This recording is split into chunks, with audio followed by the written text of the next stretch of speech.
I listen to it all the time. I tell all my friends to smack it raw.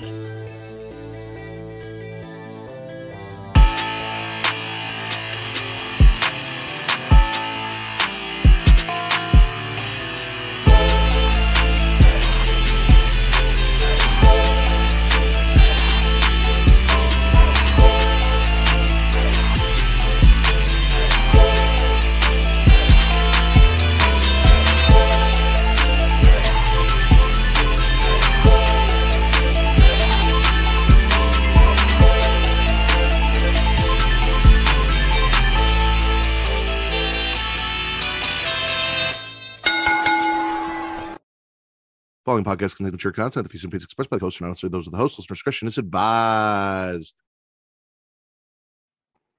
Welcome to the Smackin Raw podcast, the #1 wrestling podcast on Pornhub, and the only place where when you talk about getting double teamed, it could mean two things. I am your host, the patron saint of podcasting, the Warden Matt Ritter, and I am here with my co-hosts for this evening. Obviously, you know him. You kind of like him.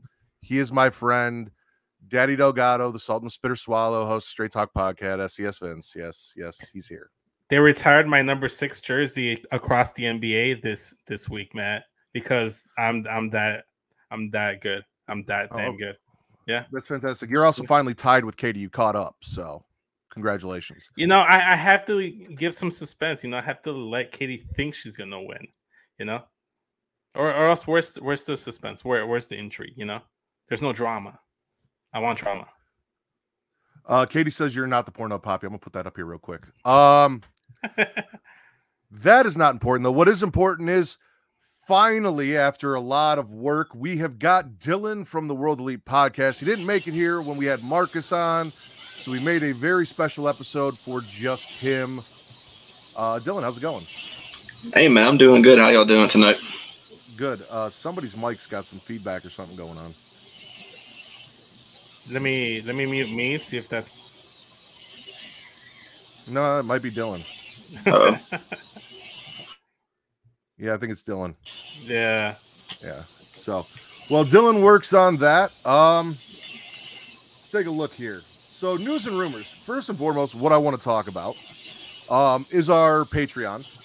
Because I kind of, sort of, maybe went and made a declaration on the latest episode of Return to Wrestling that could possibly bite me in the ass. And I want to get this out at the beginning of the show. So I said on the latest episode of Return to Wrestling, which will be dropping very soon on Patreon, that come September 1st, if we get 10 people to subscribe to the $10 tier on Patreon, and I'm going to make this very clear to all of you how this is going to work, I would do a 1-hour podcast praising both Hulk Hogan and Matt Riddle. And this is not like backhanded compliments and bullshit. Like, for those 10 people who subscribe to the $10 tier, for that tier, I will make a 1-hour podcast where I say only good, nice things about both Matt Riddle and Hulk Hogan, because those are the two people that I talk the most shit about.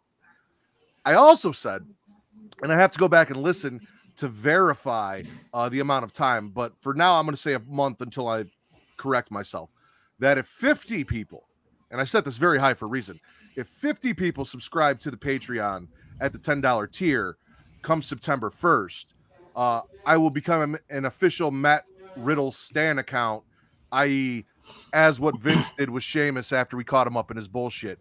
And the lengths at which I will go to that, I am not going to go subscribe and you'll find out. But I will live the gimmick for the determined amount of time. So if you really want to torture me and make me have to fucking kiss Matt Riddle's ass, suck his dick, whatever, for a month, do that. But make sure if you do go subscribe to the Patreon that you leave a comment letting Travis know that's why you're there, so he can count it up and make sure it's 50 people that are there for that reason, as well as the 1-hour video for the 10 people. So you'll get both. If we get 10, you'll get the video. If we get 50, you'll get the video and that.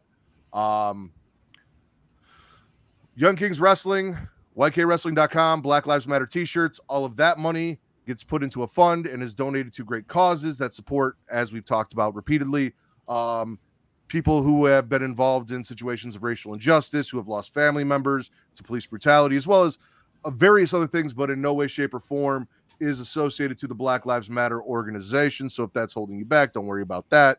Money goes straight to TC. TC then, gives it to individuals through GoFundMe's, as well as our Pro Wrestling Pro Choice t-shirts, which are on sale at both our Teespring right now and Katie's Teespring.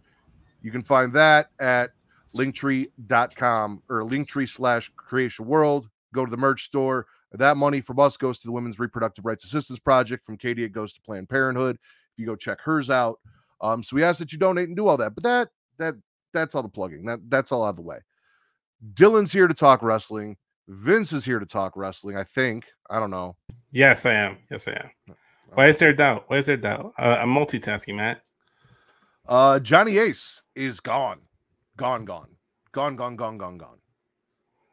And this is the first time I've seen the wrestling world rejoice together, solidarity of being happy about somebody losing their job. What about when Joey Ryan lost his job? Yeah, I guess that too. I feel like there's someone else. Are you guys happy that Johnny Ace is gone? Yes. For sure. Yeah. I'm sorry. I got a little distracted here because yes, I do know wrestling, and the gore is not the same thing as the spear. It's two completely different moves. We've established this. The gore is done by a rhino. The spear is done by a human being. Two different things. I'm happy Johnny's gone. Everything that they have done so far has been great since he's been gone. We've got a lot of talent acquisitions returning, so I'm excited for that. We'll see where it goes. Yeah. Sure. Other news and rumors, I don't really have a lot. So I do want to talk about, there was this whole thing with AEW where, and I know Dylan, you and I specifically, have some friends that aren't big AEW fans. Shut the fuck up, Ryan. Dylan will speak when Dylan wants to speak. Who are probably going to go in and talk about this and everything, but I want to get something straight. So there was a lot of talk about how Tony Khan got tricked, how Sinclair still owns 51% of Ring of Honor, this and that, blah, blah, blah. My understanding is that Tony Khan has purchased the assets of Ring of Honor. So he has purchased the intellectual property, the branding, the tape library, all of the stuff that's important. And the reason this is important is because that's what Vince McMahon does with WCW. If you watch the WWE versus WCW documentary, Vince only purchased the intellectual property. He didn't actually buy the company outright because that's where the value was. Dylan, go ahead and speak. Ryan wants to hear you. Oh, okay. Yeah. Well, I don't know. The whole thing with Tony Khan, I kind of feel like, since the whole Ring of Honor purchase, he's been doing what Tony Khan does. He's been signing more people. We see them sometimes on Ring of Honor, but we don't see a lot of the people who, we got so excited to see when they debuted, and they've all been demoted to Dark, and seems like Rampage is like the new Dark, but it's televised. I don't know, Ring of Honor, I just can't take it seriously right now until they get some sort of TV deal, and they want us to get excited for Ring of Honor, but we're only seeing it through pay-per-views, because I ordered Supercard of Honor. I ordered their last one they just did. So, for Ring of Honor, I can't take it seriously right now. Tony Khan bought it, but he's not treating it like AEW, because AEW is his baby. So right now, I cannot take a Ring of Honor brand seriously right now. And even the titles, Claudio's holding the world title. Can't take it seriously. He's not defending it too much. He just defended it at a Battle of the Belts. Does my forehead say cha-cha? I don't know. Can you come here so I can take a look at your forehead real quick, Melissa?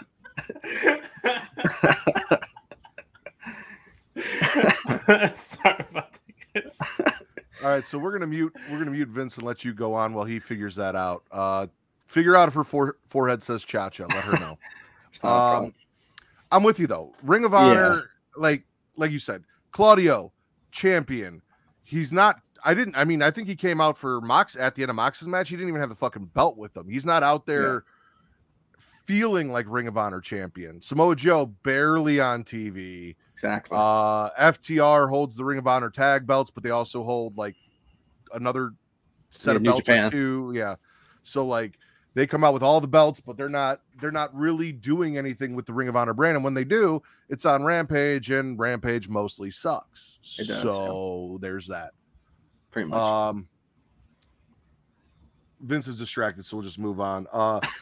I am a huge Kat Dennings fan. I love Two Broke Girls. I loved her in Thor. So the fact that she is a new wrestling fan for the Triple H era has been one of my favorite things to watch and see on Twitter. That has been fantastic. Same here. I've enjoyed the shit out of that. And Flair apparently passed out twice from dehydration in his quote unquote last match. And he's already talking about doing it again. Like you could have died. You passed out twice from dehydration. He's like, oh, next time I'll drink more water and less beer. Like, probably shouldn't be drinking beer anyway, you fucking old ass man. Like, are you a Ric Flair fan? As a person, no. As a wrestler, I think he's the greatest of all time. Okay. But that was the saddest shit I ever watched. I ordered that damn shit. But I ordered it for the card. I didn't order it for his match. I ordered it for the card. The card was good.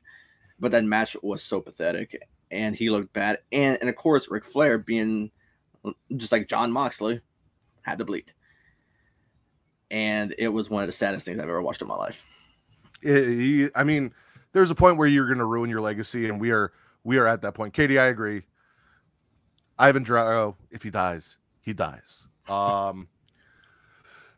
Yeah, and the fact that now he's doing something with the Colognes, I think, or he's trying to set another last match up in like Puerto Rico. Like, why are you doing this? Why can't you just like fade off into the ether and be okay? Like, you have a legacy, it's cemented.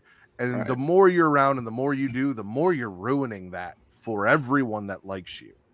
Mm-hmm. Well, honestly, he's gonna continue to keep doing these like last match ever shows or whatever because people are gonna buy it. Like, if there's revenue coming in, he's gonna keep fucking doing it because, like, unfortunately, that's the old wrestler mentality. I'm like, hey, you know, I'm gonna keep getting my payday, and that's what this is. It's payday. If we all just ignore it, not care, or not buy his stuff, like, I don't think he'll keep doing it. You're right. And like Bakley says, 3 years later, we're going to see Ric Flair's last match, part 5. In 3 years, let's be honest, it'll probably be on 10. He's probably going to do 2 a year. And it's going to be his last match tour until he actually dies in the ring. JJ says he needs the money and that Vince cut him off. So probably, I mean, yeah, I could see that. Though Charlotte's not taking care of her dad. Like, isn't that what you're supposed to do with your elderly parents when they're useless? Which he basically is at this point. Is you take care of him. She's making good money. She doesn't have to be on TV. Andrade's out there making decent money. They're married. Like, can't like maybe put Flair in a home or something. Get someone to take care of him and watch him. Make sure he's not like leaving the house and embarrassing himself. Yeah, I mean, with Ric Flair, it seems like he has, like you said, that wrestler mentality. Like, he's never going to want to let it go. He's one of those old superstars you see nowadays, you know, mostly in AEW, like a Sting, or even, I wouldn't say recently, but Tully Blanchard. You know, it seemed like he always wanted to wrestle, but he was always managing FTR. Terry Funk. Yeah, Terry I mean, Funk's the a good list goes example. on and on with the wrestlers, but Flair seems like, you know, for Ric Flair, the next thing you're going to see is Ric Flair's last match, and then in parentheses, it's going to say for real this time, and then it goes on and on and on, and it's never going to end with this guy, like someone said, until he actually dies in the ring. Or as Jesus said, till he takes a bump and turns to dust, which would actually be really cool. Like, imagine, you know, like that idiot Matt Riddle comes out and he kicks his shoes off and all the little fucking animals fly out. Same thing, but he just takes a back bump and then just into dust. Maybe like rainbow colored dust. That'd be cool. He's gonna Thanos that himself. That's what he's gonna do. I'd be fine with that too. Yeah. Last but not least, Vince, you're not watching the only uncensored Japanese climax to air on TV for money, correct? The G1 No. climax? No, the G1 climax, no.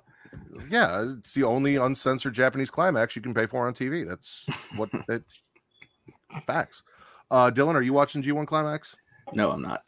I'm not either, but I listened to Mr. Warren Hayes cover it, and the only reason I gave a shit was because the only New Japan wrestler that I enjoy or acknowledge properly, the Great Okan, was in it, and I was hoping the Great Okan would do well. I have now understood 2 things about the G1 climax. One, Great Okan is mathematically eliminated, cannot win it, so I have no interest going forward. However, Mr. Warren Hayes did inform us, if you listen to his G1 Climax coverage, that apparently there was a match that had a haunted metal glove that I'm very curious about. Like, I want to know whose metal glove. I need to know more about the lore of this metal glove. So now New Japan has me intrigued because I need to know more about this metal glove that possesses people and does shit.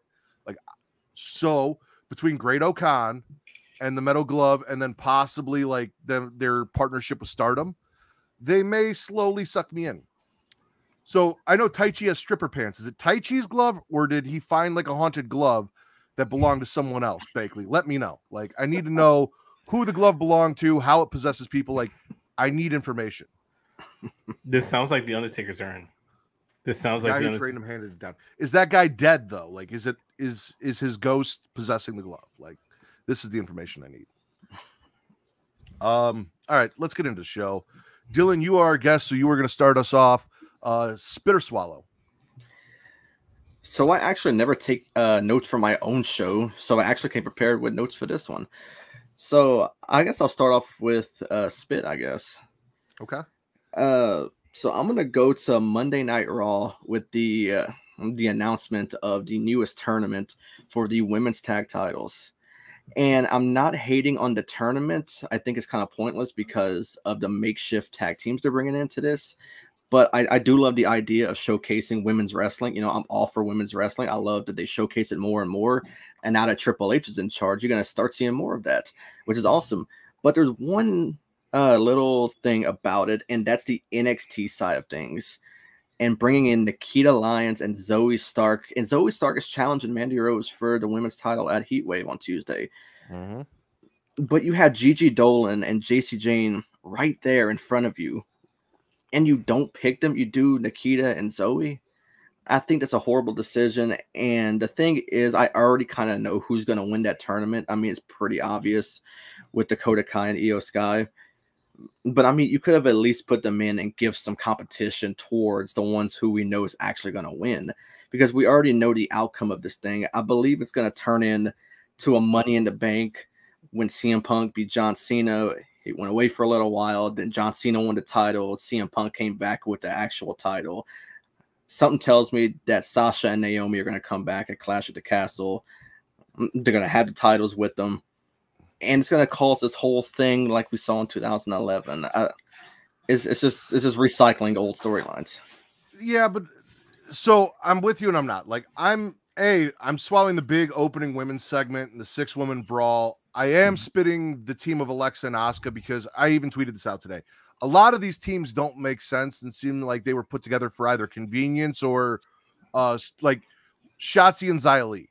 They're both heels and they're both Asian, so now they are in a tag team. Like, they really don't have anything, any interaction, any past, any history there that would make you think these two are going to be a team other than that. And that kind of bothers me. Same thing kind of with Raquel and Aaliyah. Like, they're both baby faces and they're both people of color, so we'll stick them together. Like, the team pairings don't make sense. Ideally, I would have liked to see Alexa and Liv. Liv is champion now. She's not in the tournament, whatever. However, I am very excited for what you just said, recycling, because Sasha and Naomi coming back to challenge probably Io and Dakota. I'm sure the finals are going to be Asuka and Alexa versus Io and Dakota. Like, those are going to be great matches. And with Dakota and Io advancing over Dana and Tamina in the first round, we have already had one match longer than the entire Queen of the Ring tournament. Yeah, that's one true. match lasted longer than the entire Queen of the Ring tournament. So for that, I'm swallowing all of this, but I am spitting the pairings. Right. Yeah, I'm with you. I'm spitting the pairings as well.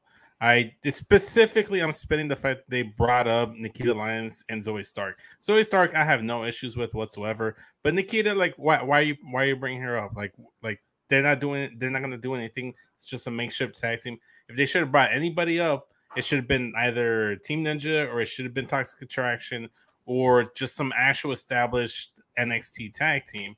That I thought that's what should have been, or at least pair two people up that made more sense than Zoe Stark and Nikita. Aside from the mixed match and like the pairings being just like thrown together, you can spit that, but You never know. Something could come out of this. I mean, Dakota Kai and Io Sky, they're a thrown together team. They're just happen to be in a faction, and they're going to build on that chemistry and continue going forward. So as long as you build on it, I'm all about it. And they'll eventually the majority of this team's going forward. I don't see anything like I feel like they're put together for the tournament, and after the tournament, most of these teams are going to fall apart. I agree with you. Toxic Attraction should have been brought up for this tournament. Why did they not do that? Like, oh, exactly. That would have been a great team. Instead of Thekita and Zoe, you could have used Faraz and Valentina. Valentina Faraz and God, what the hell's her name? I don't know. Ask Benji. He knows both of them. I know who you're talking about, man. I don't know their names either. I'm assuming Floor Slapper Sports. I almost called him Cock Slapper Sports. Is Tim? Yeah, Tim. They better not be in the fucking finals. They better not be. Matt, see the way you said that Asuka and Alexa were going to be in the finals. They actually can't because they're actually going to face Dakota Kai and Io Sky next. So they're facing each other in the semifinals. So they're going to face whoever wins on the SmackDown side of the bracket, which is either going to be Raquel and Aaliyah, or it's going to be Natty and Sonya, or Nikita and Zoe Stark. Let it be Natty and Sonya. Fuck it. Yeah. I guess so. Yeah. I mean, Natty's got some. Well, Vince is gone, but Natty's got something on that company that she keeps getting put in shit. Yes, Ulisa Leon. Thank you, Jeebus. Leon and Frois. That's what I was trying to say. I don't know. We'll see. Vince, spit or swallow? Let's see here. I'm gonna swallow NXT Kevin Owens being back on my television screen. Like the intensity. That's the Kevin Owens that debuted at TakeOver and just completely destroyed Sami Zayn. He did the same thing to Ezekiel. They didn't get a chance to pay off the Zeke versus KO feud. I think this kind of like puts a pin on that feud permanently, and now this is going to establish Kevin Owens going forward as a more serious threat, as a more credible challenger to not only the United States Championship and Bobby Lashley, but also Roman Reigns or whoever gets that title off of him and is the dominant like top champion on Raw. So I'm just swallowing Kevin Owens going back to his roots. I love his comedy. He's fantastic. He's one of the most versatile wrestlers on the entire company, but I'm glad to see him like taking this pivot. I 100% agree. I mean, you sit there and you watch the power bomb on the apron, you know, the ferocity that we had when he debuted in NXT, and it's like, okay, this is Triple H's direction. This is where Triple H wants to go, and we're week after week, segment after segment, we are watching that unfold, and it really is making. I mean, I don't know how it feels for people who don't watch NXT, who only watch the main roster, or casual fans. But for people like me, and I'm assuming all of us who watch NXT Black and Gold, who, you know, watch Dynamite, who also watch Raw and SmackDown, and have connections to some of these wrestlers that we never really got to see get what we wanted to out of the main roster, to slowly start going in the direction we hoped they would. Even someone as old as Kevin Owens, who's had a great run on the main roster. I mean, Universal Champion, US Champion, like, not to say Kevin Owens hasn't been utilized great. It's just they played more onto his character and less on the ruthless side of Kevin Owens. To see that is really exciting. It's got me hard. Yeah, and I kind of feel like this also puts a pin in the character of Ezekiel. I kind of feel like now that he got taken out on the stretcher, also I keep bringing up Triple H is in charge now. I think we may see the return of Elias once he finally grows the facial hair back out. I think because when seeing Ezekiel, I was very confused by the character. I didn't like it from the jump, and I still didn't like it right now. So I think this is the perfect chance. Bring Elias back, and I would say maybe even put this more into the Kevin Owens storyline once Elias returns. You know, confuse Kevin Owens even more than what he was already confused from the Ezekiel character. You know, it's that long-term storytelling, but I actually like the idea for bringing Elias back and confusing Kevin Owens even more than what he was. Oh, if they do a story where Ezekiel is in the hospital paralyzed and can never wrestle, so now Elias has to come back to avenge his bro, I am going to eat that up so hard. Like, I need him full on paralyzed from the waist down, can't get You know, can't get a hard on, nothing, like completely useless, cannot walk, very sad and upset. And then here comes Elias to avenge his brother, smash guitars over his head, and let them have a real blood feud. Well, the whole time Kevin Owens is like, he doesn't even fucking exist. You're him. Like, if he's fucking paralyzed, you should be paralyzed too. Like, yes, please give me that. That would be great. I'm gonna blow my Raw load first real early here. I'm swallowing the return of motherfucking Dexter Lumis. Yes. Because I loved the character of Dexter Lumis on NXT until we got to after the Index wedding, and it all kind of went downhill. Like everything up to that point, but everything Triple H did with Dexter, I loved. He, again, Kevin Nash, prettier than Shawn Michaels. Fucking Will Gray can go talk to a wall about that. It's facts. I believe it was decided in the poll. Dexter Lumis is another one of those men that kind of makes me question my sexuality on occasion. Like, I'm married, I have a daughter, it is what it is, but Dexter Lumis might, you know, with enough drinks persuade me to, you know, have fun one night. Like, he's a very pretty man, but also, like, he looks like he's a great cuddler. He really does. And I wouldn't mind being put to sleep by him. Like, I'd let him lull me to sleep in his strong, muscular arms with that mustache. But no, the car crash, which everyone is linking to Dexter Lumis, him getting arrested from the crowd, doing some sort of, I'm assuming, stalker gimmick for AJ Styles, which could be fun and cool. Oh, yeah. Like, go back to his roots in NXT. Exactly. And then giving him some, like, character, because now we have to know why he's stalking either The Miz or AJ Styles, whoever he was out there for. Like, why was he in the crowd? Why was he coming after them? What is the beef there? I'm so excited for it. Yes, it is 2022 and everyone is a little gay. Thank you, Katie. So that is my biggest swallow for Monday Night Raw was the return of Dexter Lumis on my TV. I'm super excited. Yes, same here. To add to what you were saying, like my point was the overarching storytelling that was going on in the background. That's stuff that NXT used to do a lot, like Black and Gold, and Triple H loves doing that. I didn't even notice that until after the fact when people were pointing out that there was a car crash in the background with Doudrop and Nikki ASH happening. Then like people were running around. I thought it was perfect. It was perfect. I loved it. Oh, for sure. Yeah. Yeah. And yeah, going from what you were saying, yeah, the car crash, I didn't even realize until I was scrolling through Twitter, and even the official Twitter page for WWE even acknowledged it. So the moment I saw it, I'm like, yeah, we're seeing something. I mean, somebody's coming back. This is either going to play in to the women's side of things, because it only really made sense when the women were doing something. You know, the women were looking at it. The cops started coming out when the women were getting interviewed. So we didn't know if this was playing into the women's tag team thing, or is this going to go off of something way different? So the moment, yeah, I saw him looking at AJ as he was getting arrested, it's going to get interesting. I'm ready for Monday. I think it's going to be good. And Rikishi tweeted out, he swears to God it wasn't him this time. So, like, that was fantastic as well. I'd let him make a shirt from my skin. I'd let him make an entire bodysuit and wear me, Alex. Also, Bakley, nobody watches Impact. You're the only person that knows that. Dylan, spit or swallow? What you got?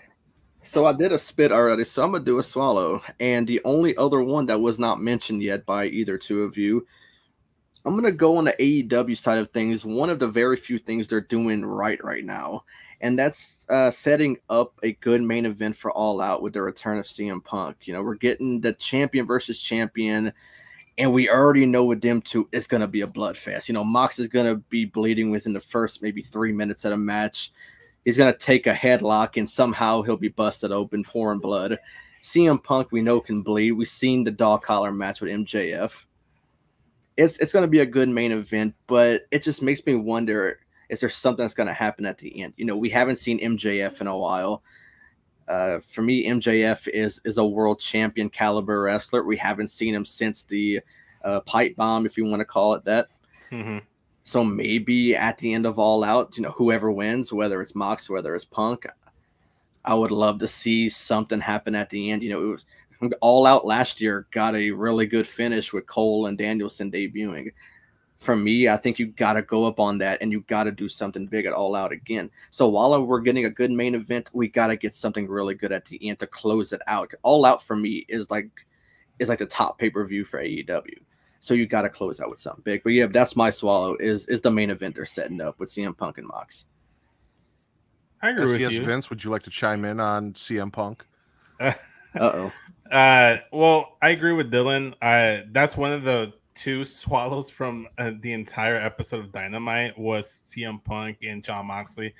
I don't quite care for the match. Like, I'm not like, oh man, I can't wait to see this match. But like, I know it's gonna be good. It's just like it's kind of like Brock and Roman.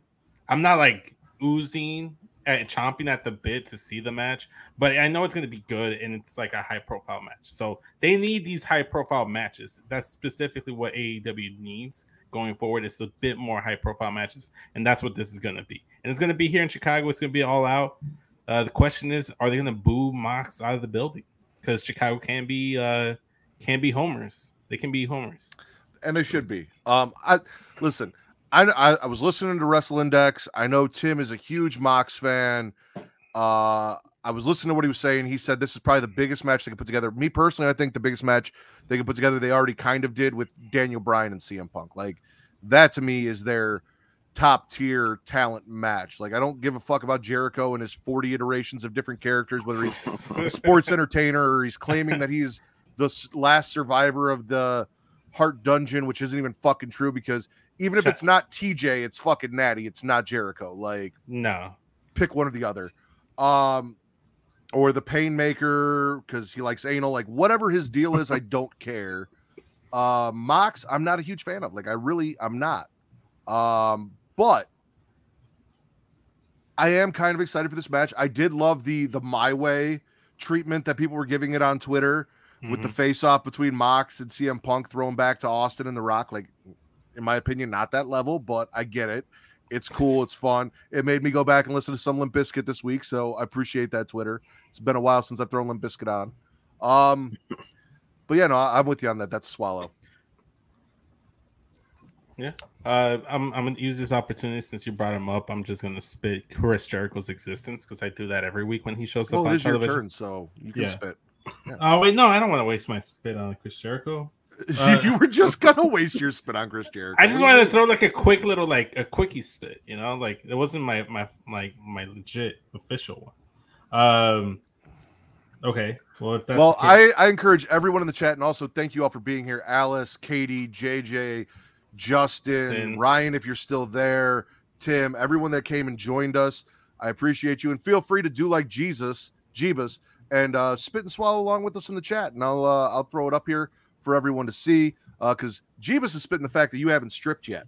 So when's that happening? Well, I'm not stripping on the stream, guys. That's free content. That's stuff you put behind the paywall. Like, if they want to see, they can go ahead and. So are you making the OnlyFans? Because I don't know. That's not really up to me. I can't. It is up to you. It's 100%. No, Melissa's right there. I can see her arm. Ask her. Say, hey, babe, can I make an OnlyFans and strip on OnlyFans? Can I make an OnlyFans and strip on OnlyFans? She said sure. She said sure. You got permission. I don't know how many people will follow though. We'll see. That I heard. I will not follow. Well, that's not very Smackin. Why would she pay for it? Exactly, she wouldn't pay. Jesus is the one that's thirsting over here in the chat, so maybe Jeebus is gonna pay.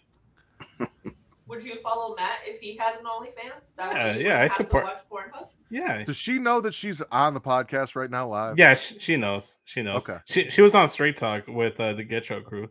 She actually showed on it. I'm actually excited for this, and I also agree. Like, if I had an OnlyFans, would you subscribe, seeing as you prefer porn with people that look like me? Don't put that narrative out there. Don't she put it out there. She literally just said it. She just said it. No.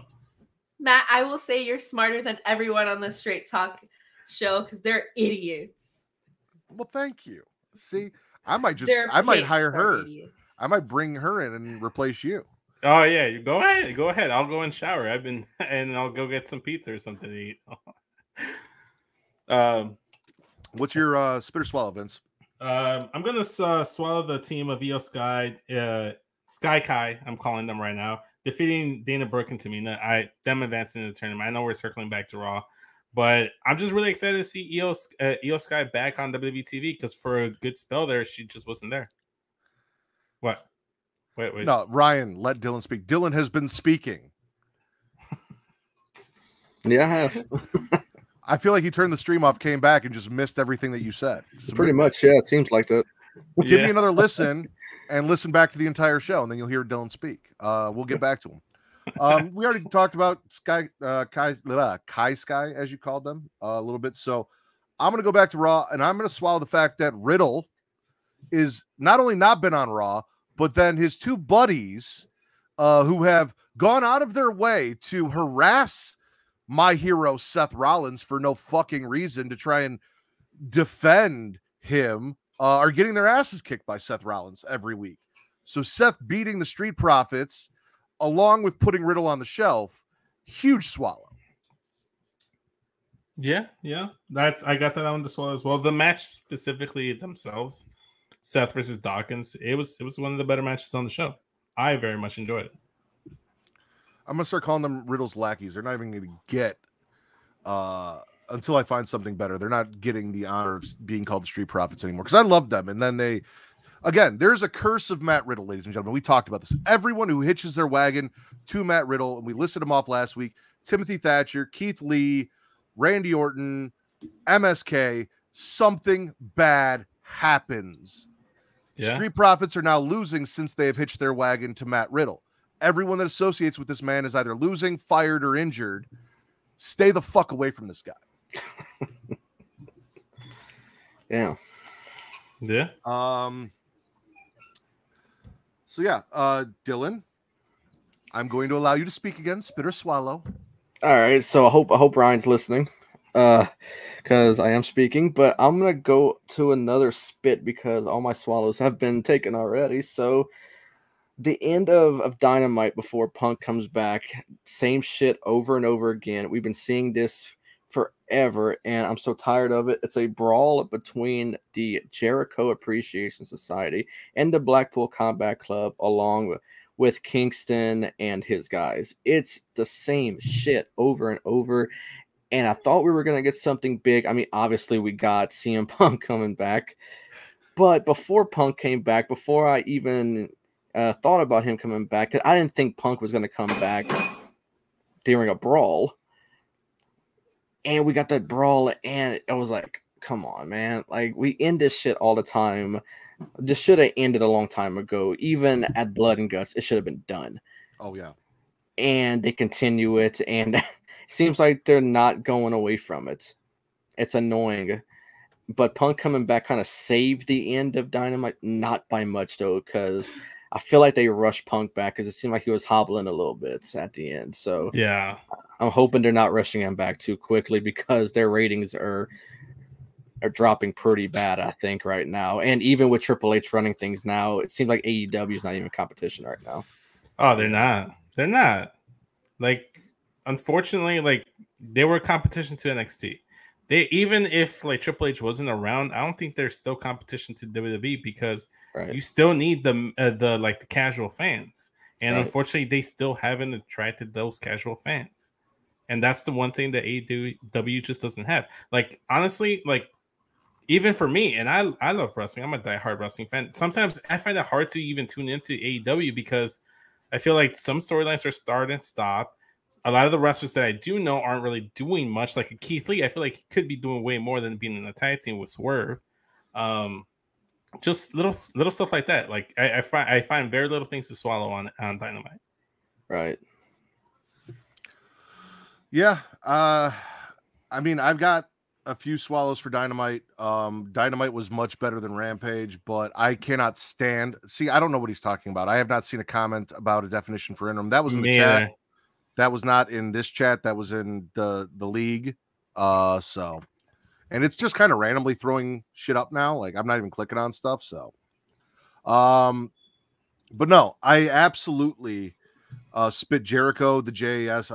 I spit Anna doing this Dark Order-esque gimmick now that she's part of the JAS, which is weird to me that she's just like getting mad and choking people out backstage. I can't stand fucking Save Big Money at Menards, and Angelo Parker or whatever the fuck his name is. Those I don't like those guys. No, That whole thing and Jericho, like the entire, as I call them, Jagoffs, the are a Jagoffs. huge spit. Kingston being involved with them still, the brawling, all of it. I agree with you. Vince, spit or swallow? Okay, I'm gonna swallow.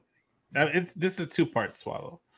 I'm gonna swallow Rey Mysterio versus Finn Balor because I thought the match was very good. But then we also got Rhea Ripley coming out with the Poppy energy, dominating Sub Mysterio into submission and costing his dad the victory against Finn. So I'm just swallowing like this. Like Rhea seems to be like the fixture in Judgment Day, and I'm just loving it. I'm swallowing that. And then in the whole, I'm including the Rey Finn match. I'm going to do one better and give credit where credit is due, because TC from Young Kings Wrestling gifted us the term Sub Mysterio. Yes. To replace Dom Mysterio, because he's not a Dom. He's a sub. He clearly is. But I also have Finn defeating Rey, and Rhea delivered Sub Mysterio after he failed to endure sexecution backstage. Because as I call them, they are the sexecutioners, and he was sexecuted. So Sub Mysterio getting sexecuted and then dropped off on stage, costing Rey the win. Big swallow. I agree with you there, Vince. Also, Emo Mysterio getting mad at Edge. Like, he was there. He knows he was pushed by Rhea, and that's what happened. Like, you physically got touched and shoved into it, but you're taking your anger out on Edge, not out where it belongs. So there's that whole thing of like getting all emo and shoving Edge and being a dick to Edge for no fucking reason. Like, you got in Edge's way. That's on you. I get Edge like left and didn't apologize. He went and chased Finn off and all of that. That part I get, but like the spear part, that wasn't on Edge. He knows that. He was there. Maybe he just doesn't like to be edged. It could just be that. Maybe he doesn't like being. I mean, obviously he couldn't handle being edged because he passed out and then got dropped on the stage. So, I'm spitting Thakita Lyons versus the stripper secretary, Kiana James. That match was a botch fest. I want to like Thakita Lyons. I really do. Listen, I am an advocate for Shotzi Blackheart. She yells, she drives tanks, all of that. And with her, I don't mind it. But with Thakita, the yelling, the fucked up cannonball, or as they said on Twitter, Q-annonball, that she did in the corner where she like caught herself and tried to walk out of it and didn't hit Kiana. Like, all of that was fucking terrible. Thank you. That whole match is getting spit. I'm swallowing the fact that Matt's actually spitting Nikita Lyons this week, and he's finally on board. I'm swallowing her as a person, like, which is fine. I'm spitting her match or I know her in-ring ability. Swallowing her aesthetically because she's a white woman with a fat ass. That's the only reason why you're swallowing her. It has nothing to do with her being a white woman. I swallow all women with fat asses. Okay, I also swallow Dexter Lumis. He's got a fat ass too. Dexter Lumis got a fat ass. Exactly. Like, this isn't about gender and this isn't about race. It's about asses. And I okay. All right. Got to clarify that. I appreciate it. Dylan, spit or swallow? So it's not in my notes, but I watched a good Friday Night Smackdown tonight, and the return of Hit Row gets a swallow from me. Thank you. Triple H is doing it week after week. And I'm not one to believe the dirt sheets, but every time they report that WWE's interested in somebody, they come back the exact same night. The exact same night. They did it with Cross. They did it with Dexter Lumis. And I think, was there mention of like Dakota or Io or Bailey? I think that's the only one. Dakota was the one that got it. I don't even think Io got it. Even Bailey, that was like the only kept secret. Yes. Was that one. The rest of them, the dirt sheets are getting a hold of it very quickly, and they're coming back the same night. I was honestly very much surprised about Hit Row. Yeah, like because I saw that in the dirt sheets earlier today, as I was like, because I was writing up a list of like wrestlers that will be re-signed by Triple H, and I'm like, Hit Row, that's an interesting one. Would they really bring them back? Sure enough, they did, and they didn't even skip a beat, Dylan. Like they didn't skip a fucking beat. They didn't even miss Swerve Strickland. They could add someone else, and then just keep on moving things. I don't think they need Swerve. Here's where I'm interested.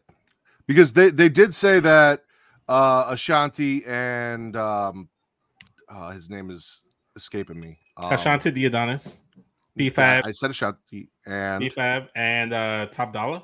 Top Dollar. There we go. They did say they were coming back. They did not mention B-Fab. So with B-Fab being back and with Scarlett being back, I want to know what this means for WWE and OnlyFans, because both B-Fab and Scarlett have OnlyFans, and I checked, and they're still up. So does this either A, mean that WWE wrestlers will be allowed to open OnlyFans and be on OnlyFans, which means we might get that much-wanted Natalia, Jenny Neidhart crossover on Jenny's, which means I may have to re-up, or maybe Shotzi was doing some stuff with Scarlett, now she won't have to wear a mask. Like, I'm more interested in what this means for OnlyFans than anything else, but I do absolutely swallow Hit Row showing up, and I'm glad that they're going to get the run that they didn't get. They don't need Swerve. They existed before they added Swerve to the group. Like, they went out and they did their stuff on the indies without Swerve. I'm fully on board with this. They're going to be a tag team with either a female manager / wrestler. I know she's very green, so we'll see where she's at as far as that goes, but she's a great mouthpiece and a great addition to the group, either as a manager, sometimes wrestler, kind of like Zelina Vega. Probably not as talented in ring, but along those lines, we'll see. So I'm curious to see where they go, and we do need more tag teams because that tag team division is thin as fuck. Like, you have the New Day, the Viking Raiders, now Hit Row, and then the Usos, and that's really it on SmackDown, except for, yeah, what we'll talk about with Maximum Male Models and Garza and Humberto, who are now back, but we'll get to that. Unless that's what you want to swallow now, Vince. Is it my turn? Because I thought it was. It is your turn. Yes, that's exactly what I'm swallowing. I'm swallowing Maximum Male Models backstage, interacting with the most beautiful tag team in all of WWE, Angel Garza and Humberto Carrillo, who I hope get their last names back. I love that interaction. They're establishing the tag team division, and hopefully this leads to an actual split of the tag titles so that there's a tag team division on Raw and a tag team division on SmackDown. Because right now, SmackDown seems to like be stacking up these tag teams, and I'm just excited for all that. I just really enjoyed the fact that they went in there and they started like pitching joining Max Male Models, and fucking Max Dupree is all like, "You're not Max Male Model material." And they're like, "Bitch, we weren't talking to you. We were talking to her." And Garza just like swerved around me. He's like, "Hey, give me a call." Like, that whole interaction there and the smile on her face and how angry Max was about how he just got straight up ignored and his sister is getting hit on in front of him for his company, like, that I enjoyed. Honestly, that little like screen grab of like Max Dupree being right in Angel Garza's face is like contender for thumbnail of the week, because it was Dexter Lumis being like escorted out, but that shit just is hilarious to me. Angel Garza's face, Max Dupree's face. I don't know how to choose, Matt. I don't know how to choose. Well, you don't have to. You can swallow it all, Vince. I am going to go back to NXT with a spit. I'm spitting Roddy Strong, still not getting tossed out of Diamond Mine. The fact that he said that last week was a test for them. Then he got mad when the Creeds didn't show up for him. And they're like, "Yeah, bitch, we were testing you too." Like, getting mad that they're hanging out with other people like Apollo Crews. I am going to swallow the Roddy versus Apollo match, though, because that was a fucking banger. And hopefully the Creeds are finally smartening up. Like, they watched the tape. They saw what Roddy did. What did Roddy do? I missed it. He cost them that match last week and hit one of the Creeds, and it's a whole thing. So hopefully they're turning on Roderick Strong. We get Roderick Strong the fuck out of this group, because he's annoying as shit as the leader of this group. And I'm not feeling it anymore. I really like the Creeds. I called them the Croods. They beat MSK, got the titles, earned my respect. Matt Shitty Kids down bad. Creeds on top, champions. So, don't worry, Jesus. We'll get to that. Trust me, we'll get to that. Yeah, we will. Yeah, we will.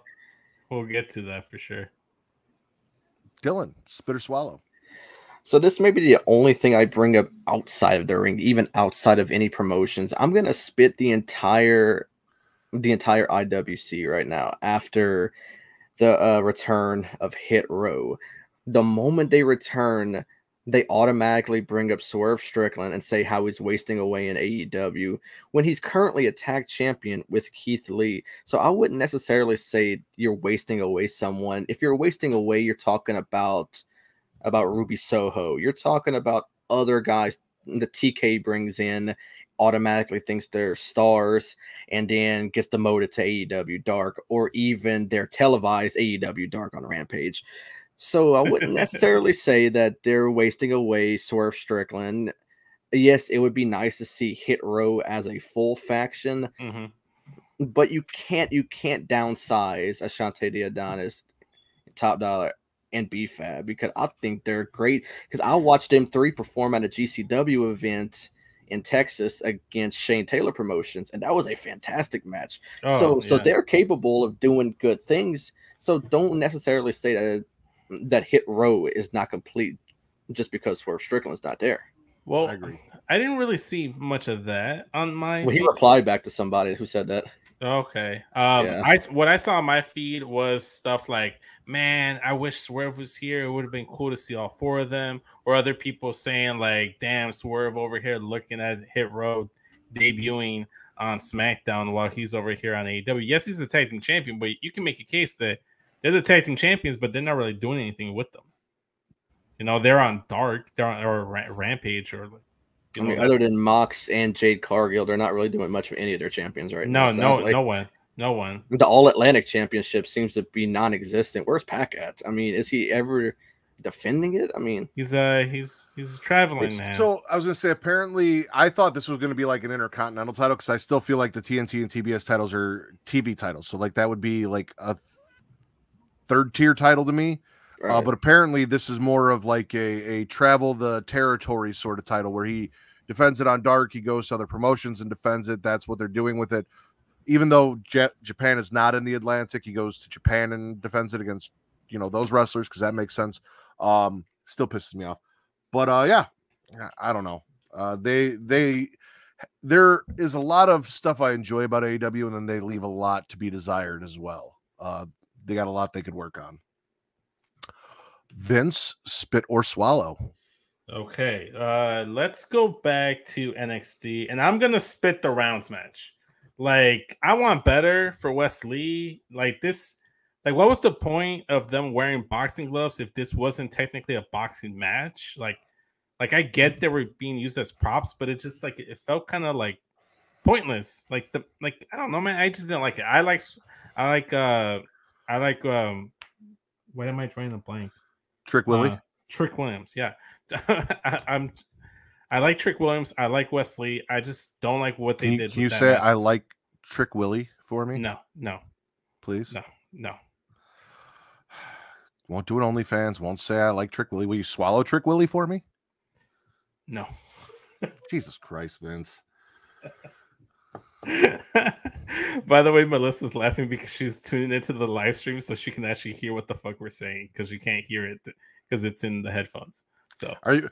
My thing is, I feel like if she wasn't sitting next to you, you would do this for me. So I feel like she is holding you back. No, she's not. I mean, I just said that, like, I haven't heard you say one thing about Hangman and assless chaps, or any of really the thirsting over men that you normally do when she's in the other room sleeping or watching Modern Family. I was just talking about Maximum Male Models and the most beautiful tag team in WWE, and Angel Garza and Humberto Carrillo. Like, you're holding back, man. I guess, man. Katie is spitting the fact that you won't say Trick Willie. Maybe I'll hold out. Maybe you stop pushing a specific narrative, and maybe I will say it. I'm not trying to push a narrative. I just asked you to say something for me. No. I'm talking about something else. I'm talking about something. What narrative? I'm not pushing the narrative that you like to watch porn with people that look like me. That was created somewhere else and passed on to me, and I am flattered. And I told you that, Vince. I really am flattered that this is what you want to see when you're doing your thing. Moving on. Who's the last? Who was the last on here? It was me. You were right? last, yeah. And you did the rounds. I'm gonna swallow Vinci and Carmelo. Like, I have not been feeling Vinci up until this point, but him coming out, doing what he did, pulling a fast one on Carmelo Hayes, kind of getting Carmelo Hayes off his game a little bit. I enjoyed that. And I think those two are going to put on a banger of a match. So I'm all for Vinci Carmelo North American title, NXT. I'm good with that. So that is a same. I got that on there as well. Yeah. Dylan, spit or swallow?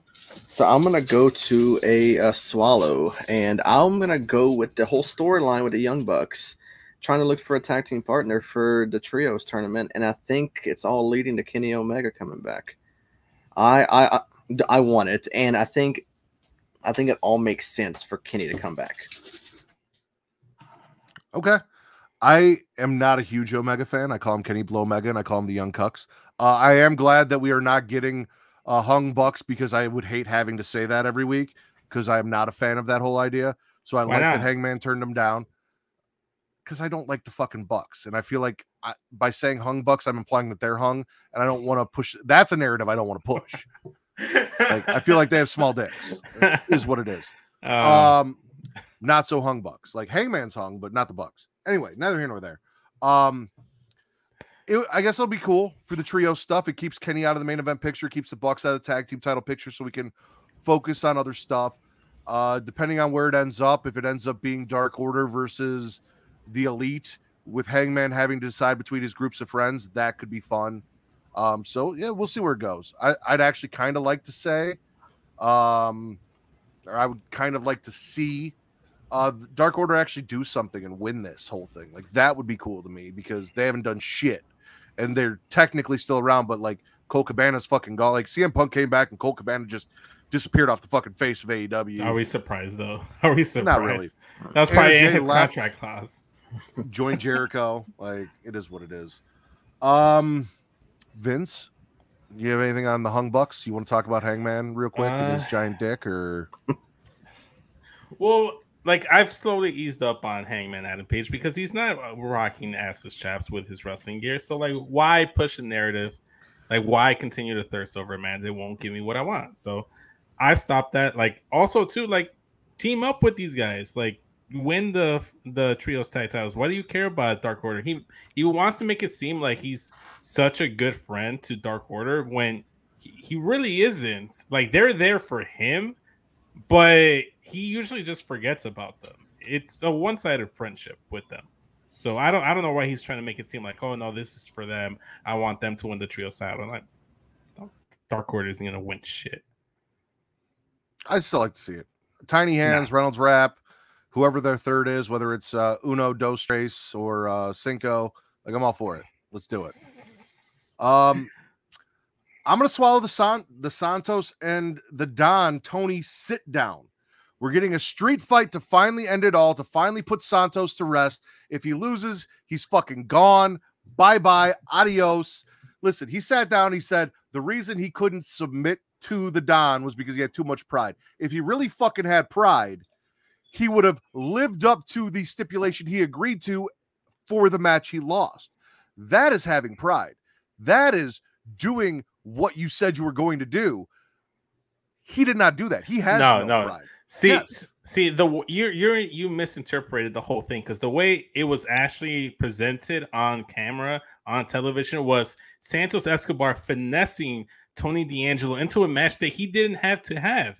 He's like, according to the storyline, to the stipulations, he's already the boss. Like, he can literally order Santos to do whatever he wants. He doesn't have to wrestle Santos to let him go. Like, this is a match that Santos is going to win. Legado is going to be free, and Tony D is just going to be just jerking himself off with like 2 dimes, 2 stacks, whatever his name is. And it's like, what family? Like, that's not going to be a family. That's just 2 people. I'm so glad I get to do this again. I didn't have control last week, and it drove me nuts. The fact that I have the power to mute Vince again makes me so happy. Listen, Vince, you can push whatever narrative you want. I do. I do. I can also just remove you, and it's not going to fuck up Travis's cropping now, so that's great too. I can just put you in the waiting room for a second. Go if ahead. I need to. Neither here nor there. Push the narrative that you want about Santos finessing him. Tony wants to end him.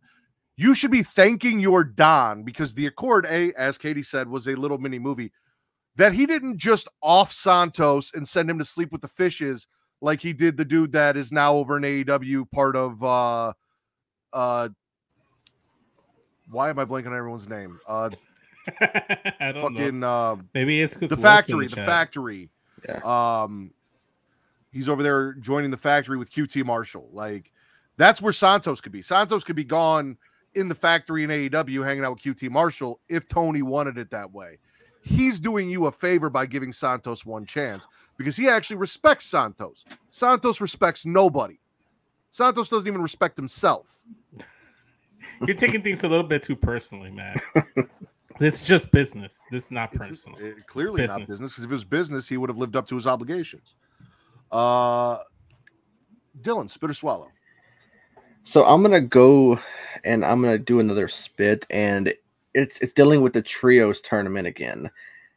I'm not too fond of one side of the tournament because, I mean, look at the left side of things. You have the Young Bucks with their to be determined partner. You have Will Ospreay and Aussie Open, which if Kenny Omega is the guy, and I'm not big on New Japan, but if I do watch New Japan, I'm a big Will Ospreay guy.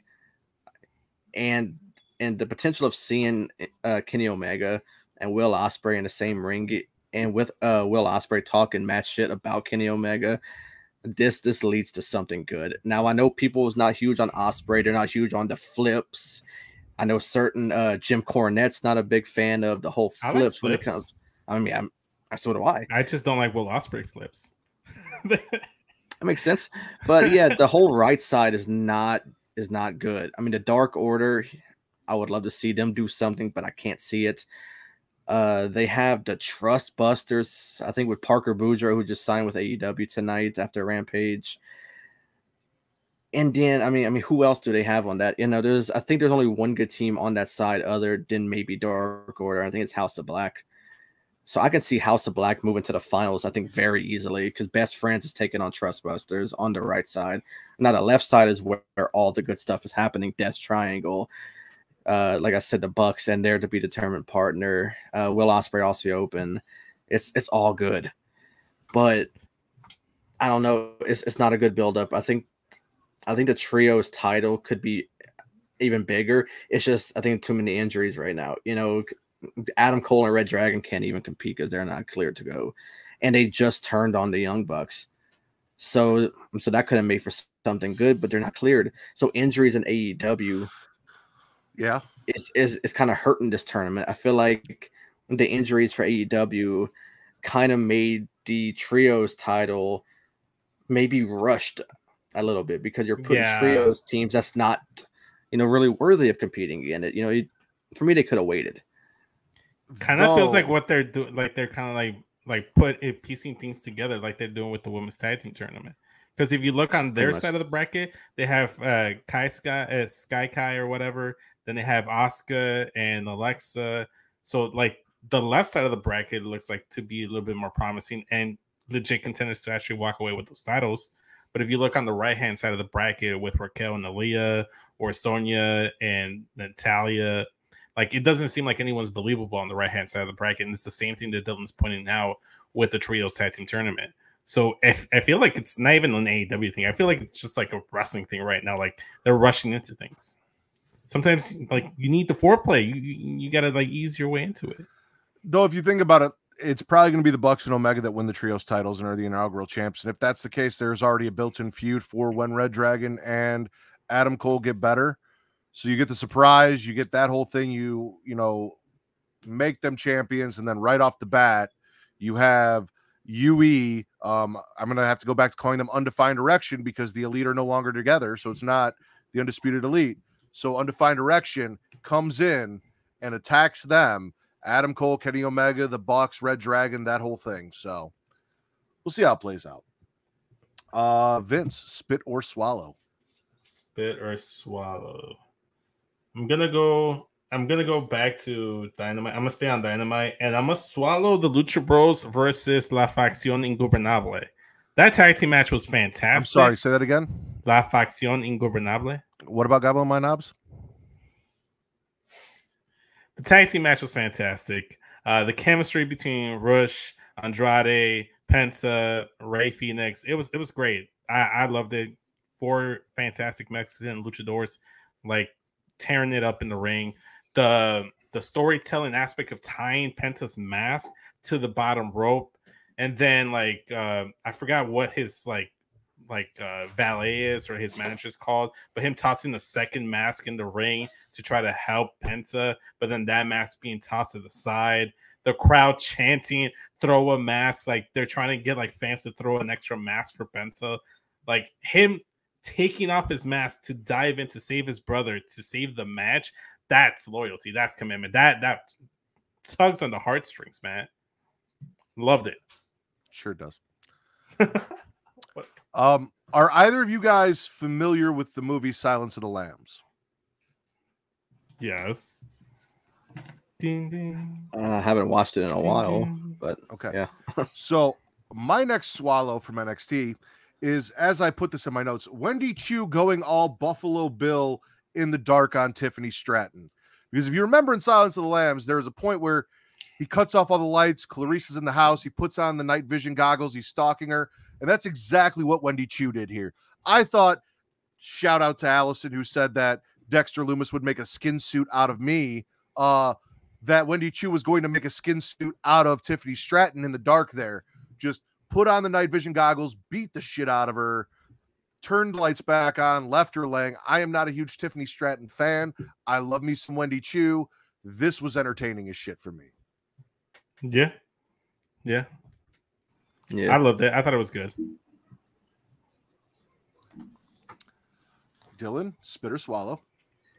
So I'm gonna jump to SmackDown tonight, and I think Bakley made it clear in his comments. But the main event, Gunther and Shinsuke Nakamura for the Intercontinental titles, it had that NXT feel to it. I feel like Triple H is bringing that black and gold NXT to the main roster. He already gave respect to Ricochet by doing this whole thing with Corbin, getting a win over Corbin last week. Something we haven't seen Ricochet do in God knows how long it's been for Ricochet. So he's bringing respect back to Ricochet. He's bringing an NXT feel to a main event with Gunther and Shinsuke. For me, with NXT with Shinsuke, I absolutely loved it. I've seen him in NXT live. I've seen him with a nice WrestleMania entrance at 34 in New Orleans against AJ. The same night he turned heel, which a side note, I hated Shinsuke as a heel with a new theme with words in it. It killed the vibe of the crowd. But the thing was a banger, though, Dylan. What was it not a banger though? Did you not like the song with the lyrics? I wasn't a huge fan of it, if I'm being honest, because I was a part of like a crowd, like I mentioned at 34. It had that rock feel to it because it had a live entrance, but the crowd was still able to hum along with it. So I feel like even though he was a heel, something about that crowd feel with the humming his theme song was so fucking cool. And adding the lyrics in there just I feel like ruined it. So whenever he went back to his old theme, I thought it was great. But now they don't really hum his theme no more. It's more about Pat McAfee still on the show dancing on the announcer's table. That's true. But they put the lyrics in there to fuck that up on purpose because he had turned heel, and the whole point was they didn't want the crowd singing along to a heel's music, so they added the lyrics to kind of throw you off. I like the lyrics. It is a little disheartening though, because like you said, especially down in NXT, the crowd would sing the shit out of that. I was not a big fan of Boogs. I was not a big fan of Boogs doing his guitar shit, all of that. Neither here nor there. But dude, they did a whole package to like they did for the US title to bring prestige back to this. They made it the main event of SmackDown, a really good fucking SmackDown. Yes. These two guys tore it down. Gunther got the win 100% with you swallowing all the way. Agreed. Vince, would you like to spit or swallow? Okay. Dylan just took my last swallow of SmackDown. I don't have many spits left. I'm gonna have one more thing to spit in AEW. And I might be alone in this one. And I fully admit that I might be alone here, but I'm spitting the coffin match. I'm not a fan of Darby Allin. I don't really care for Brody King. I thought it just was a bunch of like, it just felt like two dudes created wrestlers in WWE 2K22 and just started hitting each other with shit and just started doing stuff. I didn't quite care for it. Sting showing up was fucking stupid when he tried to do the Undertaker setup and then he like took a day and a half to set up and try to look menacing. People being threatened, especially people on the level caliber of a Malachi Black, being threatened or intimidated or being hesitant to strike a 97-year-old Sting Just like it baffles my mind. It pisses me off. And it pissed me off that Malachi was like face to face with Sting. And he decided, no, I don't want the beef. I don't want these hands. Let me walk the fuck away. Like everything. And then like the whole cheesy ending where like he hangs him from his chain and then he just like perfectly lands in there. I'm like, nah, I don't know. Maybe I'm hating. I had perfectly admit that I'm biased here. Maybe I'm hating, but I didn't like the coffin match. I didn't mind the coffin match. I never mind watching Darby Allin get thrown around and beat the shit out of. Like, it is what it is. The Sting thing, yeah, Sting's old. He has a hard time getting out of the coffin. It is what it is. The Malachi part, I really did enjoy. Them showing up, doing that whole thing, Buddy opening the coffin, Sting being in there.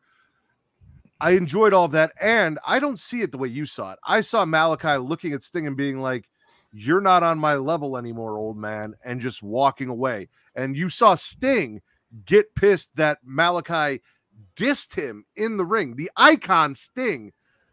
Malachi just shrugged him off, and Sting went after him. He chased down Malachi because Malachi just shrugged him off like, you're nothing. You're not worth my time. I didn't interpret it as that. I interpreted it as like, like trying to play it off like, oh, you're nothing, but really I'm kind of scared to go toe to toe with you. That's the way I took it. That's not the case at all. Malachi would never do that, and I don't know why you're pushing that narrative, you terrible, terrible person. I'm still on NXT. I still got a bunch. I'm swallowing the Toxic Attraction package that they did, where Toxic Attraction is still hungry. They're done. Also, the fact that when you take JC Jane away from Mandy and Gigi, she is so much finer than she is standing next to them for some reason. It is weird. Just seeing her off by herself, it's like, wow, now I see why they put you in this group. But then when you stand her next to them, it's like, you just don't seem to fit in here.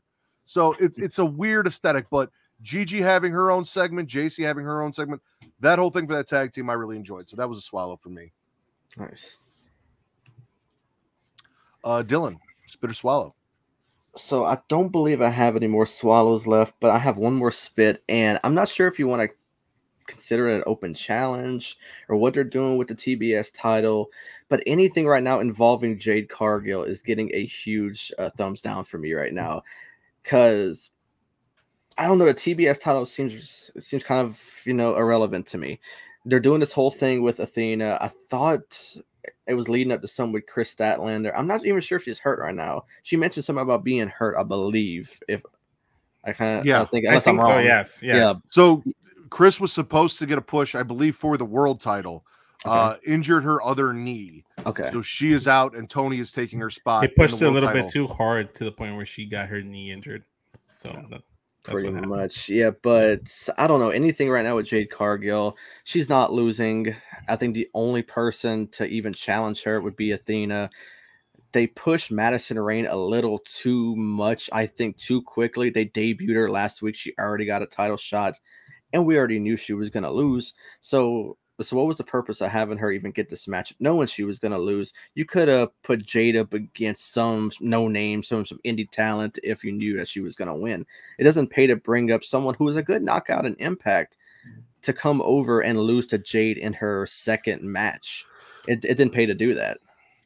Well, I agree with you. So Madison Rayne was hired as a trainer for the women, and I think the whole point of putting her out there was to make her look as good as possible, I guess, in that match.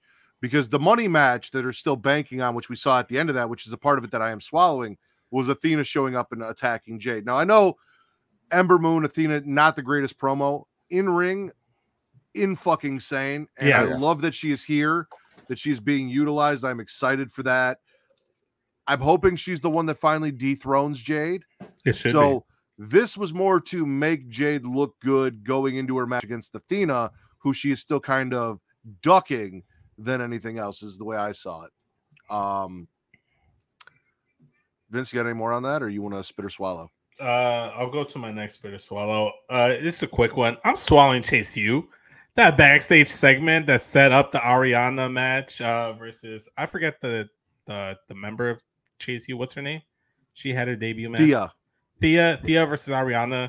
Like the way it was set up, Chase U cursing out or Ariana. I fantastic. It was hilarious. Anything Andre Chase, anything Chase U, it's a swallow for me. I don't know what Alexander and Shelley he's talking about, but Alexander and Shelly, what? I'm with you on that. Thea Hale got her first official match on NXT, even though she lost. I love Ariana Grace. So that was a nice little, as well, again, swallowing Legal aesthetic. Thea. Yeah. Legal Thea. Bianca Corelli, Ariana Grace, swallowing that aesthetic all day. And like you said, Chase, she was fantastic. My last swallow for NXT is going to be Zoe Stark defeating Cora Jade in the main event. Roxanne ends up chasing Cora off with the kendo stick. And then we got barefoot Mandy Rose getting dropped by Starks with her finish and landing the back of her head on the belt, which was sitting up, which actually kind of looks scary. But Zoe versus Mandy should be great. Zoe hopefully is the one that finally ends the reign of terror that Mandy Rose has going on, because after her, maybe Roxanne Perez gets another run. I have no idea. We'll see. Sorry, Get Your Podcast, Legal Thea. Careful there, bud. Careful there, Justin. No, I enjoyed the match. I enjoyed, we're going to get Roxanne versus Cora, which, they built for. We're going to get Zoe versus Mandy. Mandy tried to sneak in, that whole thing. Big swallow for me. Dylan, are you out of spits and swallows, or? Yeah, I've been done for a while. I've been coming up with random shit, and well, somehow it's been working. If you can, keep coming. So if you got them, if not, we'll bounce to Vince. Yeah, he can go because I'm all out of stuff right now. Yeah, don't worry, Dylan. That's usually me on the regular every week since we switched up to this new format, because I always have like a condensed list, and then Matt and Katie always have like double the amount of spits or swallows that I do, so I have to make shit up on the fly. But one that I didn't have written down, I was going to write down, but I'm coming up with on the fly, is Karrion Kross' presentation, and more specifically, Scarlett Bordeaux coming out and just being a presence on television. I'm just swallowing that. The whole interaction with the Usos and Drew McIntyre, everything. I'm swallowing all that. I'm swallowing everything like Doomsday, or like that whole like the timeline, like something about like the bloodline made a play on words with timeline. I like it. I'm feeling it. I'm feeling Karrion Kross, Karrion Keith Kross. Yeah, he gets a swallow, and so is Kross's whole promo backstage. Drew getting jumped by the Usos while focusing on Scarlett coming out, and then Sammy trying to have the heart to heart, and Drew coming in and wiping out the Usos, and then going to look for Sammy after the fact. That whole thing that they did was fun as shit. And then the Usos like, "Where the fuck did you go?"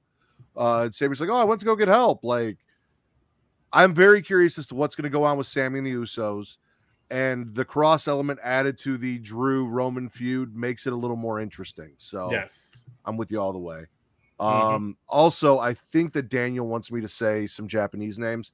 So Bingo Takawaki versus Will Ospreay, because Will Ospreay is part of Great Okan's group, so he gets the respect that Great Okan gets. That Great Okan runs the group. By what anyone else wants to say. Who won that match?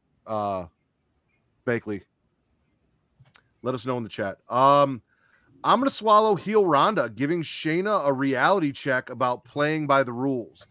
Ronda comes out, she dumps money on the table. She's like, they fined me this much, I paid double because who are we kidding? I'm gonna do it again.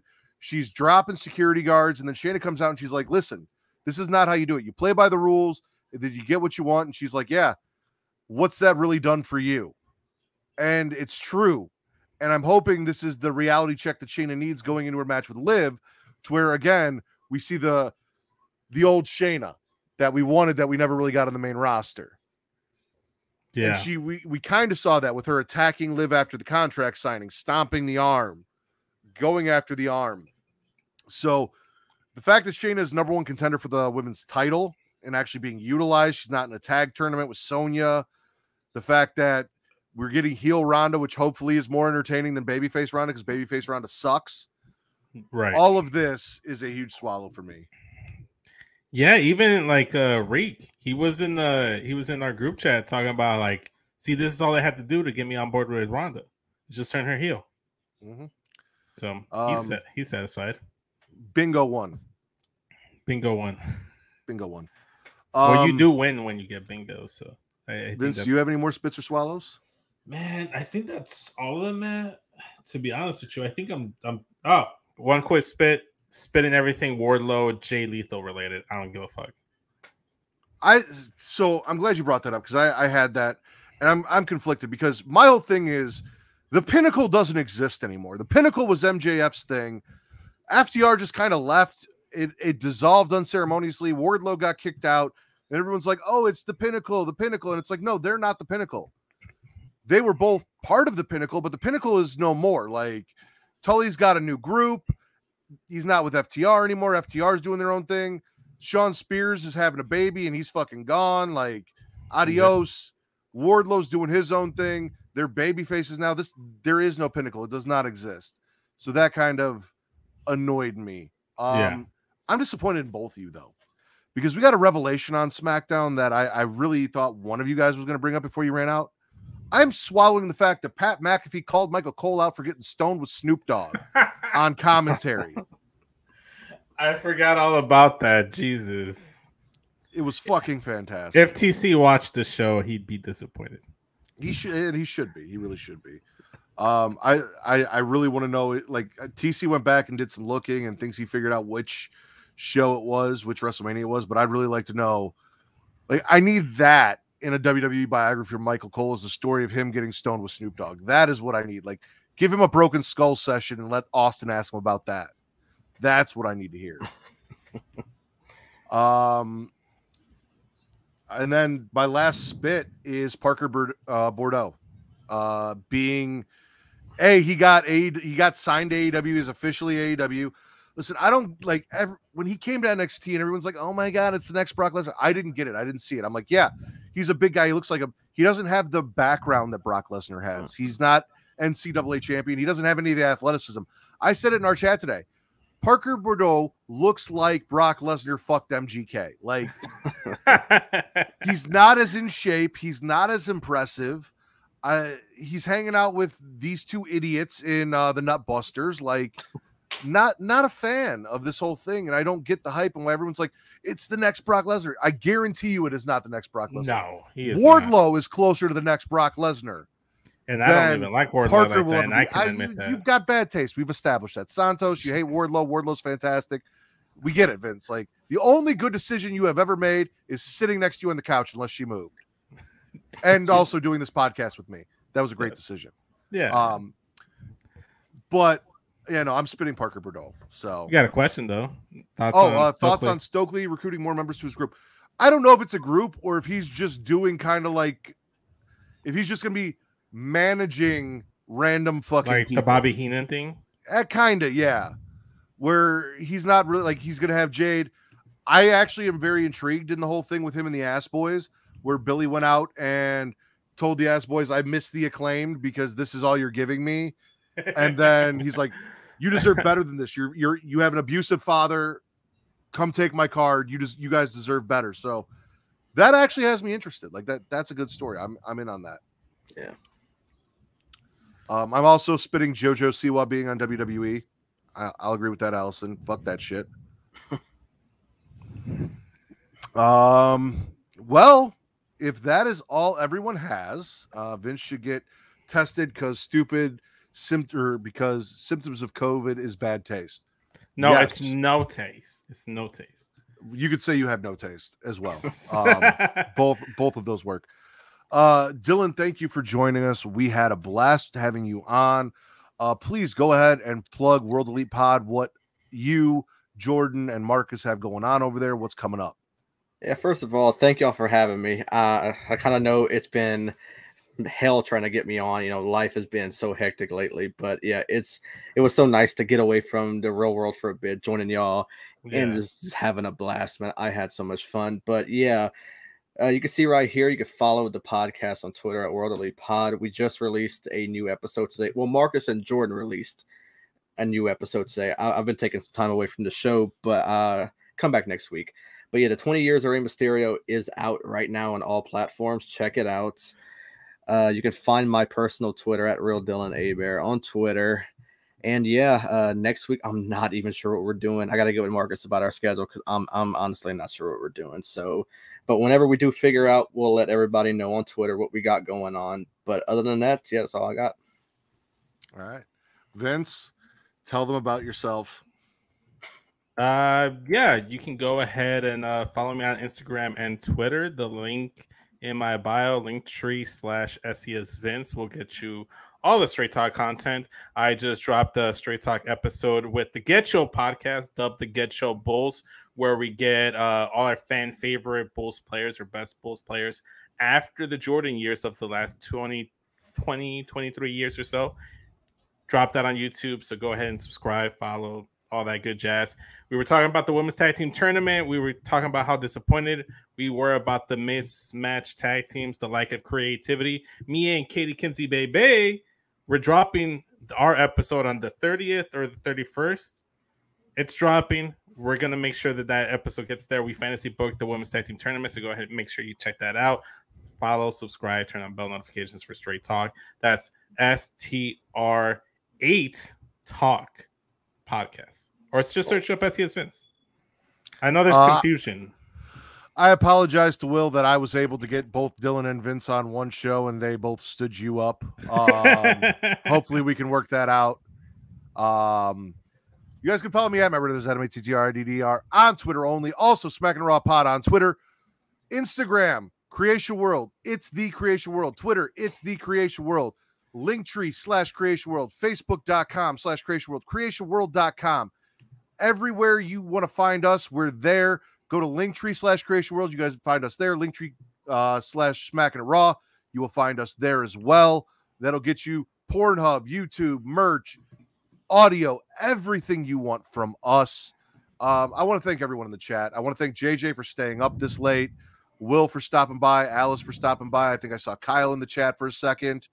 Thank you, Will. Tim, Bakley, Jeebus, Justin, everyone that came by to do this live show and chat with us. Thank you guys for staying up and you doing even got this. a Melissa cameo. We had a Melissa cameo, which was fucking great. I appreciate it all. So if you guys stick around, we're going to run an outro, and then we'll be here to talk a little bit and hang out with you guys for a little longer. But for Dylan from the World Elite Podcast and SES Vince, I am the patron saint of podcasting, the Warden Matt Ritter. What, Vince? Why are you fucking up my outro? I'm not doing anything. What did you made a face? Did you have something? No. Okay. I just... All right, shut up. For Dylan from the World Elite Pod and SES Vince, I am the patron saint of podcasting, the Warden Matt Ritter, and this has been the Smackin' Raw Podcast, the #1 wrestling podcast on Pornhub. Later, y'all.